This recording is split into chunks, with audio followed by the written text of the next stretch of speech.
Hello, we are Jay and Laura LaFoon. We are back from vacation, and Laura looks all springy, doesn't she? It's just like you Vacation was wonderful. burst into flowery colors here today. It's springtime. That's right. Well, it is springtime, and we are glad that we are back off vacation, and we're hitting the road this weekend. We're going to be in Bay City, Michigan, and Ithaca, Michigan. The Ithaca show sold out, so if you want to join us, you got to come to Bay City. Love those people in Ithaca. We do. Thanks for the sellout, Ithaca. Big shout out to our friends down south. But we're excited to be on the road because that is what we love to do. We love to be with people, and in real life with Jay and Laura, it's about being with real people, touching you, and helping you with your marriage. So the Ultimate Date Night Tour is coming to Bay City, Michigan, and Ithaca, Michigan. Too bad you can't come to Ithaca, but if you got time, come on out to Bay City because we're going to have fun on the Ultimate Date Night Tour. But here we go. Question of the week from one of our viewers. How do I know that my spouse loves me? Now, when I first read this, I was like, what do you mean, how do you know? They're married to you, aren't you? But how do I know? And so Jay and I were kind of talking about it. We came up with this. How do you know your spouse loves you? Two ways. It's kind of in the way that they look at you. You know, that look in their eye, you know, not that one, but you know, the look in their eye. It's the way they kiss you. I think it's also the way that they forgive you when you screw up. It's the way they give you grace. See, love is an action. That's how you know someone loves you, is that they act in a loving way towards you. They do those things that make you feel loved. And I think Dr. Gary Chapman's 5 Languages of Love is a great book for anyone who really wants to find out how to best speak in love into the life of their spouse. Interesting that you should bring up Dr. Gary Chapman because Connection Corner this week is taken from the 5 Love Languages blog by Dr. Gary Chapman. And it asks this question: would you like to put the past behind you and start over? In other words, are there things that you have screwed up that you go, you know what, I'd really like to just get over that and move on? Here it is. Gary says this: I'm talking about in your marriage. Many couples have so much pain from the past failures that they have a hard time moving ahead. Time alone will not heal hurts.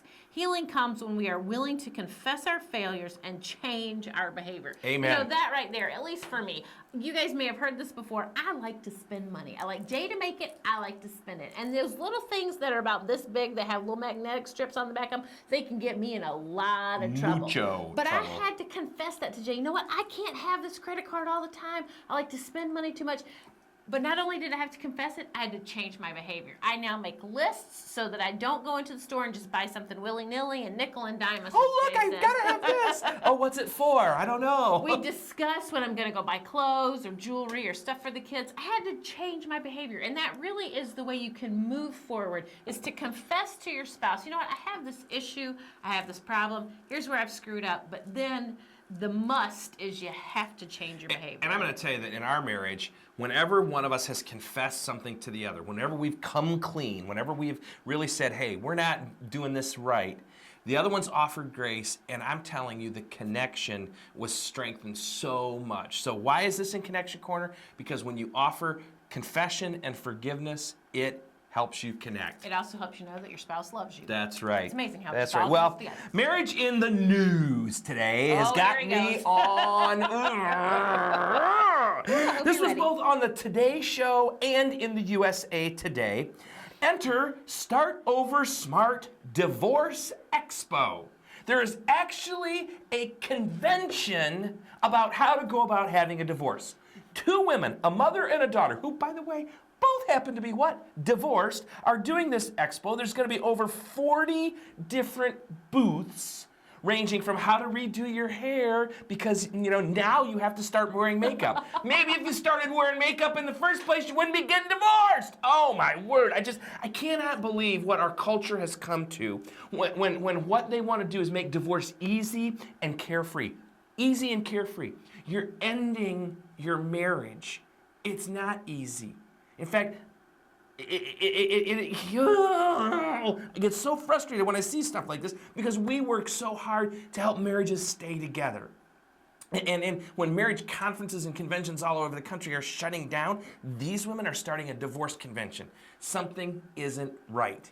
And those of us who know what's right, we need to be out there telling others that marriage, yeah, it's hard work, but boy, can it be fulfilling. So help us shut down the Divorce Expo by not going to it, by not supporting it, but not even watching it, okay? And really celebrate marriage, because that's what it's all about. Breathe. I'm breathe. better now. Hey, we're Jay and Laura. This is Jay and Laura TV. We're here for your life, your marriage, and your family. See you next week.